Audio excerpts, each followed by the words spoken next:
અહેવાલમાં આપનું સ્વાગત છે। વડોદરામાં ઉમેદવારી પત્રો ખેંચવાના વિરોધમાં કોંગ્રેસનું લોકશાહી બચાવો આંદોલન, ભાજપ પર લોકશાહી હત્યાનો આક્ષેપ। વડોદરા શહેરમાં ભારતીય રાષ્ટ્રીય કોંગ્રેસ દ્વારા લોકશાહી બચાવો આંદોલન અંતર્ગત ઉગ્ર વિરોધ પ્રદર્શન યોજવામાં આવ્યું હતું।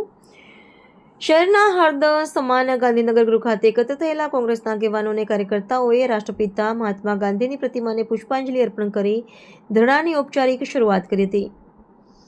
વિરોધ પક્ષના ઉમેદવારો પાસે કથિત રીતે દબાણપૂર્વક ઉમેદવારી પત્રો પાછા ખેંચવાની ઘટનાના ઘેરા પ્રત્યાઘાતો રૂપે આંદોલન કરવામાં આવ્યું છે। શાસક પક્ષ ભાજપ પર લોકશાહીની હત્યા કરવાના ગંભીર આક્ષેપો સાથે કોંગ્રેસી કાર્યકરોએ હાથમાં લોકશાહી બચાવના પ્લેકાર્ડ દર્શાવીને ભારે સૂત્રોચ્ચાર કર્યા હતા।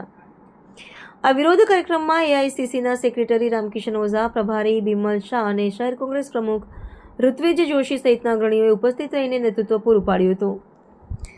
પ્રદર્શન દરમિયાન ઉપસ્થિત કોંગ્રેસના નેતાઓ અને કાર્યકર્તાઓએ વડોદરાની જનતા સમક્ષ લોકશાહી મૂલ્યોના રક્ષણ માટે કટિબદ્ધ રહેવાના વિશેષ શપથ લીધા હતા।